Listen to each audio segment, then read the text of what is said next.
Hello and welcome to the Superhero Hub. I'm Sam, I'm that. and today we're going to be reviewing Legion. Tell 'em, Legion Chapter 6. Um, final sprint now, I guess. I mean, in terms of this episode, really, it didn't really.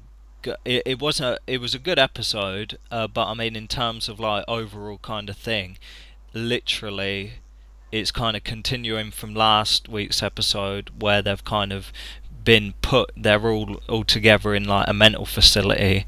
Right, it's uh a bottle episode, right? yeah, they're all explain that to the viewers. Bottle episode is an episode where they're all together in one place. Like it's normally the most famous example would be Star Trek, where they do an episode where they're all on the ship or something, right? Yeah. So yeah, they're kind of all in the psychiatric facility. Really, they kind of don't go. The episode doesn't really go anywhere.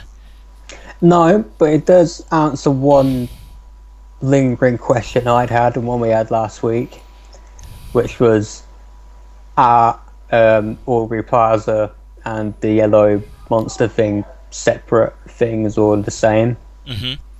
I don't know how they're the same. And it was basically more. It's probably more about her than it was anyone else, or it. Yeah. So let's kick it off from the start. I mean, I like the first part because I was thinking, well, the first like maybe 5-10 minutes because I was thinking, oh, but they kind of gonna get to kind of are we gonna get to know the characters a little bit better. So you kind of had each of them in their little therapy thing for a couple minutes where you kind of getting a kind of glimpse into their personalities. I mean, the two people, the doctor and the girl, they're kind of growing on me. I'm starting to like them a lot. Which girl? No, do you know the two people, the doctor? Oh, the two people are the same person. Yeah, Yeah, yeah. yeah, yeah, yeah. I'm starting to like them a lot. I like the guy. I like the girl. I kind of like their thing, their kind of shtick. It was funny that they were like finishing each other's sentences. I liked the I mean, I kind of like all the characters. The kind of one that I'm kind of, well, I mean, obviously there's the Eye, but he didn't really feature that much in the episode. He was just kind of there, really like distant. But I think that was a point they were trying to make because he is kind of, you've got all them like all together and stuff like that, even in like the rec room and stuff like that, and then you've really got him completely isolated from everyone else. Yeah, and Um, Lenny's always there. and kind of you kind of yeah you kind of look at this guy and you think, right, things are going down, you know what I mean? You think he'd kind of try and draw an alliance or something, and it's like, what's his game? You know, yeah, he's working for Division 3, but I mean, you take Division 3 out of it for a second, you know what I mean? You're all kind of screwed. It's like, it's interesting that they still didn't really touch on him at all, because really, I don't get him at all. I don't get what he's trying to do. No, do I? You know what I mean? It's just kind of, it's always kind of there, whether that's like a metaphor for something. So yeah, you kind of had her kind of emasculating him, talking about like when he was young and stuff like that, puberty. The memory guy, he was talking about. I kind of feel bad for him, that kind of, because he was saying about like recount like the death of his mum, and it's like, yeah, his pal was good, but that kind of sucked because he literally remembers everything about everything that's ever happened. Everything is observed, so I think it's like it'd know that in kind of really It was, gratuitous detail, and that and that that scene was sucked. like a slightly better done version of what we saw in the Flash this week as well. With Wally trapped and constantly seeing the death of his mother. I think I like the Flash. I think it's a good show, but I think this shows how this is a better written series. They can do something so similar, but it's a bit more impactful. Yeah, there's more care and attention done to Yeah. it. So yeah, I think I kind of like him. As I was saying, like, I don't really get the Eye, and the kind of the old woman. I kind of don't really get her either, because she's very kind of closed off as well. I think her thing is she's like a perpetually grieving widow. Yeah. I think that's the point. She's just there, constantly lingering after her husband, who she can't get. Yeah, because obviously Aubrey Plaza mentions it as like, oh, is your husband the one stuck in ice, or are you the one who's kind of stuck in the ice? Well, I mean, obviously you had Sid, you know, kind of know her kind of issues. It's interesting that like in that little sector they did all the other characters, but they didn't do David. He kind of popped up a little later, but like one bit that kind of made me laugh for kind of weird reasons. Like I don't really get why the sisters kind of like the kind of bad guy going around there like berating everyone, and like when she did like the spot search on Sydney and she slapped her batty and stuff like that, and she was like feeling her up, I was like, this is kind of strange. Mm. But it kind of made me laugh. I don't know why. It was just a little strange. I'm kind of there's kind of repeating things as in last episode when they're in the white room and you kind of had the strawberries and you had the stuff crawling all over it, and then in this episode with the cake you had her like see the stuff crawling and she dashed the cake and it turned out there was nothing on it. I'm trying to think because a lot of the episode was kind of superfluous, I guess. But like really, they comment that they're all kind of having the same dream thing, if you know what I mean. Like they're dreaming of a um the iceberg, and I don't really get how that really means anything to anyone. But and it's kind of I'm intrigued because there was a lot of parallels with the astral plane because you obviously see the old doctor guy. He ends up kind of there with the diver suit, and it's like so I'm confused. Like technically, in terms of space, where are they? I mean, they could be, maybe the astral. I think they are in the astral plane now. See that that's what I was thinking. I'm thinking, are they in the astral plane as like the guy took them there, or are they, From there. or are they stuck in that moment? Are they all like been dragged into David's mind, and I think it's both. It's David's mind, but they're in the astral plane, right? and the escape is the astral plane. The astral plane is like the safe zone because that's where really I don't think the yellow guy can really affect them. That's why you had when he was in the astral plane, you had like the yellow eyes kind of like you see flashes of him, but it's not actually kind of there. He can't affect anything, and it was like Lenny who like kind of got him to get out of there. So I don't really think I think she can affect stuff in there, but I don't think the other thing But they're can. the same person, aren't they? I know that's what I mean. It's trippy. That's it is. But I think that's the reveal we had in the episode. There was a point. I forget who she was talking to. There was a point where Lenny was leaning over and talking to someone, and then it flashed into the yellow person and like a manly demonic voice, and then flashed back into her. Yeah, that was when she was like, all over David. Because I mean, you've got the weird thing in the facility where Sid keeps seeing the door, and she's saying there's something banging behind it, and then you see Aubrey Plaza go into there, and then there was a kind of funky little dance sequence. That was cool. I don't know what the hell it was, but it was cool. It was very artsy. I like that. There was a lot of gyrating, I guess, and then she kind of struts out, whacks the glasses on. I mean, it is very well put together. I don't really. Them. I think watching the episode, I think there was a lot of metaphors and a lot of things were significant, but I didn't really kind of process it all, I guess, because I don't really guess what that scene was about. I mean, was it like, you know what I mean, her getting away from like her like little secret place where she's like got away from it all or whatever and whatever, but I don't know. You had, yeah, as I was saying earlier, you kind of had them bedding down for the night, the two kind of people, the the doctor and the girl, and then the eyes like being real booky towards the girl, and she's kind of getting away from him, and then you had the doctor bed down for the night, and then he fell asleep, and then astral plane, he ended up there, where, you know what I mean. So you had the diver suit guy, and he was like, "Oh, can you take me to the iceberg?" And then you don't see anything from that. But I mean, when the girl walks into the room, it is not there, and the bed's all made. So you're thinking, I guess it's kind of been teleported or whatever. Then, like, later on, you see the woman, and the diver comes to her and is talking to her telepathically and stuff like that.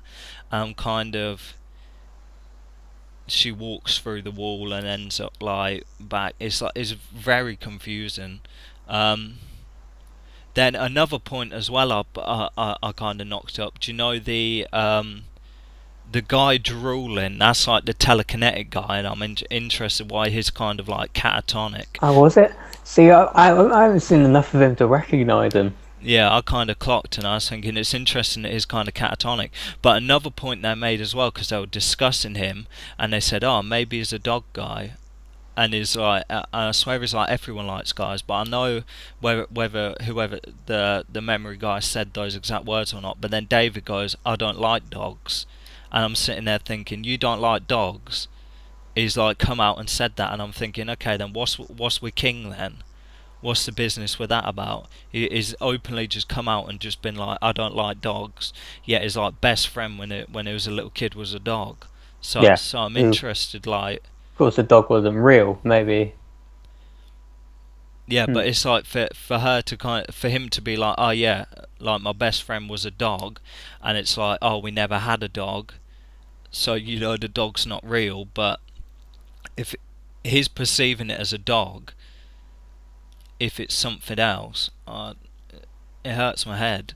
But like that's one bit I kind of picked up, the fact that he said he didn't like dogs, and I was thinking, It's like the only way they'd know it was a dog if he turned around and said it was a dog. But why would he bum around with it knowing it's a dog if he don't like dogs? Or Who maybe knows? Maybe he liked dogs as a kid. maybe the dog wronged him. Possibly. Yeah, because when you kind of I'm trying to because there's a lot of things. I'm trying to kind of piece them together now. Maybe the devil takes the form of something he does like at the time. So maybe at the time he liked dogs, stopped liking dogs, took the form of Lenny or Benny or whoever the hell it was. I think it's kind of because he was saying how it's been with him since the womb, and I think it's kind of transitioning with him. So as a child, he's like carefree, running through the fields with a dog, and then when he kind of grows up, he's kind of like, "Oh, I'm gonna kind of need to manifest myself." In an exterior fashion, but at the same time, I'm gonna need to be close to you. It's like he couldn't, like, I don't know, be like an animal if he didn't like an animal. So he thinks, "I know, I'll just manifest into whatever you need to be." And obviously, in his head, it's a girl, but to everyone else, it's a guy. You know what I Right. mean? So I think that's its way of like being with him outside the body and not kind of drawing suspicion. It's like, "Oh, there's my best buddy," you know what I mean? No kind of suspicion there, and it's like it can keep an eye on him, even though I don't see why it can keep an eye on it in its head. Maybe because, like, with all the kind of personalities and stuff like that, for him to kind of have any sway or anything like that, it'd have to manifest itself outside the body. Um, but it's interesting.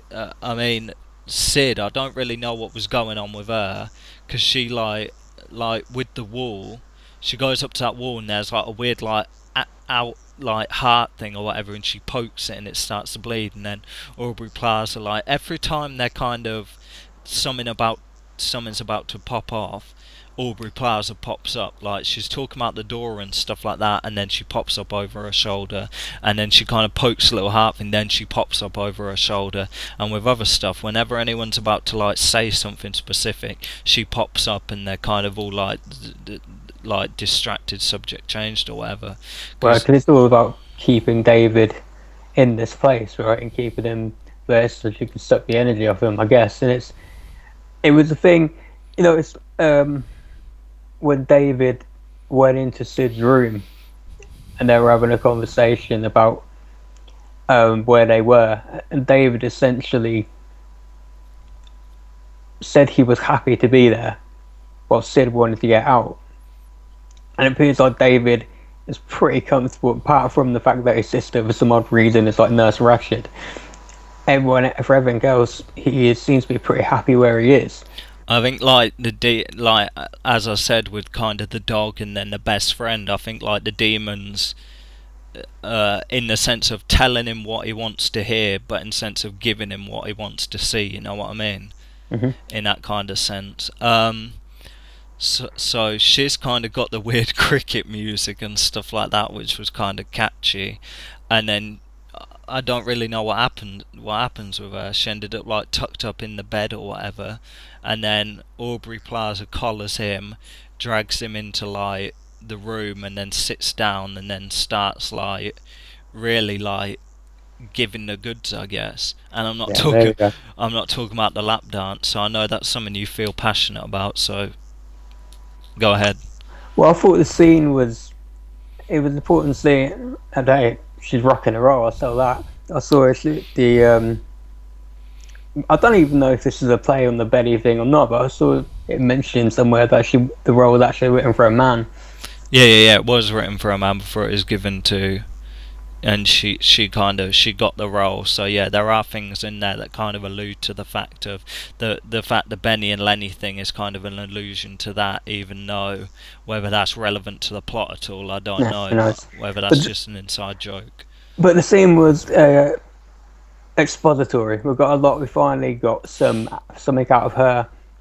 That doesn't have to be a bad thing. I think we need it in a show like this. Do you think it was intentional, or do you think it was a little slip? Do you think she or he, whatever you want to call it, has got so cocky that I've got you exactly where I want you. I'm just gonna goad you now. Do you Yeah, I think it think was one of them things, or do you think it was actually like an accident I think or she's on so. purpose? I think he is so cocky that he thinks he can say whatever he wants to get away with it. And I suppose the biggest reveal was the Professor X knew about David and gave him up on purpose. Yeah, to get it away from, yeah, I'm gonna call it Yellow Eyes or Aubrey Plaza, depending how I feel. Yeah, because it was interesting as well, because she was like, oh yeah, it's interesting that a guy so holier than thou would give away his only son and stuff like that. I was thinking, oh, and she was like, I knew your father. So I mean, really, I mean, if we flick through enough comic references, we'd pretty much find out who this person is. You know what I mean? So as someone who's had an interaction with Charles Xavier in the past, um, it's interesting as well, because I was thinking about it, like this guy kind of trapped in the astral plane, and I'm thinking, I mean, it's the Shadow King. There's no way it can't be the Shadow King now. yeah, I'm kind of thinking to myself, like, because she says, Yellow Eye says, I didn't realize, I knew you were powerful, but I didn't realize how powerful you were. And I'm thinking, you've got Walter, not Walter, Walter's the eye, but the husband trapped in the astral plane, and now I'm thinking to myself, did maybe Yellow Eyes try and make a play for him? But to like protect himself, he locked himself in the astral plane so it couldn't take over. And then it thought, oh damn! And then it thought, I know, I'm gonna have to find someone else, another host. So it ended up getting inside of him as a child.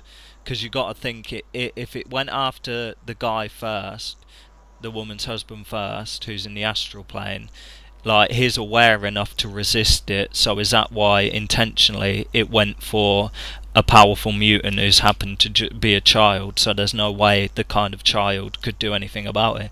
I mean, if it tried to get into David's head at this age and that, it wouldn't work. But the fact it is, like as it said, I've been in there since the womb. So you got to think, I don't know, if Charles Xavier was there and like tried to read its mind and read the child's mind, because I guess even accidental or intentional, was sitting there reading the kid's mind and is like, aye, there's something here, I've got to kind of get this kid away. But it's like, even then, see, it's contradictory there, because it's like, he's like, oh, I've been with you since the womb, and it's like, oh, your dad gave you away, so I can get you, and it's like, well, how does that work out? I mean, Well, if we if it's can't be in, certain that we can't be certain that Xavier read the infant's mind, but I don't know how that works. He might not have been able to. Yeah, I think the idea is that having the kid around him, he felt, I guess, would endanger the kid, so he would send it away. Yeah, endanger the kid, but like as the yellow eye said, I've been with you since the womb. Right, So but we like in can't that be sure case, that he knew that. if that's already been inside him, like before he's even born, before Charles Xavier can give the kid away, then there's really nothing they can do anyway. So you got to think, um, Right, it's very contradictory. I don't think it is. Presumably, Xavier didn't know. Also, this is an unreliable narrator. We're only getting this from, Shadow King, Devil thing, whatever you want to call it itself. So we don't really know. But I think it makes some sort of sense. And I think, with me pretty convinced that it's a Shadow King now, it's fairly obvious where it's going to go, I think. And that is with 2 episodes left. Well, traditionally, the idea of when Xavier battles the Shadow King, which will presumably be Legion instead, is that they fight in the astral plane. That's where the final battle will be, and I guess that's what it'll be as well. It'll be. So my only idea then is, if this dude is hiding from the Shadow King, then he wasn't strong enough to fight it, because that, I guess, is what's keeping him locked in there. Yeah, but okay. Another question for that is, if that's inside David's mind, how are they going to split that out of David's mind to fight it singularly, or are they going to fight David? How are they? You fight it in the astral plane. They don't fight it. David will fight it. Right, okay. So another point as well, like the woman, you had her kind of go through the wall and follow the diver, and then that takes her back to the house, and it's like all frozen in time. You got the guy shoot at whatchamacallit, and then it's like, okay, what's she gonna do then? Because she tried to move the bullets, she couldn't do anything. She tried to move them out of the way, couldn't do anything. I love that, by the way. It's where there was the Quicksilver scene is awesome. It's a cool scene in Days of Future Past. That's always been a question for me. It's like, how can you just shift a bullet like that? Surely it's going to burn the crap out of you. So I like that. But yeah, I don't know what she was trying to do. I don't. I mean, I'll get she was trying to move them out of the way of the bullets, but do you really think that's going to work? I don't know. I think what they obviously it's stuck in a time lock. So if they stop the bullets or move them out the way, time can continue. If time continues now, the bullets are going to hit them and kill them. So I figure my thought is like, okay, she can't move them, she can't move the bullets. Why don't she just stand in front of the bullets and get killed? Take all of them, sacrifice herself. Also, you kind of had. I mean, what's your thoughts on that before we get on to the next bit? Yeah, I mean, it's possible, but I think she's still, whether she's delusional or not, she's determined to see her husband again. I'm interested if she has powers. Because there's I a don't know. weird scene where there's like, she's like watering, the little spritz watering thing, and there's a tiny little tombstone, and then like, flowers start to grow, and there's a weird guy in the background kind of holding something, kind of it like covered in leaves and stuff. It's like the imagery is kind of weird. There's a lot of like imagery that I can't really get my head around. I don't really get the importance of it. So that's got me thinking, oh, she got powers, but she's striking me as useless. I mean, so Sid wakes up, like takes the things off. Well, they get taken off her, and then opens up the visor on the diver thing, and it's like the guy, the scientist guy with the glasses. Mm-hmm. And it's like that, so it's like, okay, so where the hell are they now? Because you got to think he's in the astral plane and somehow he's become the diving suit guy. So it's like, is she in the astral plane now as well? And then, as with the other half, she's kind of running away from Walter and stuff like that, so she's kind of stuck. And then it kind of ended with David in what would be like a glass box in like the abyss, like darkness. Yeah. So, I mean, what happens next? Who the hell knows? I mean, David's got to find his way to the astral plane again, I guess. the wife has got to have a scene with the husband, the one in the plane. So that's I think maybe that'll be in the next episode. Yeah. It's interesting because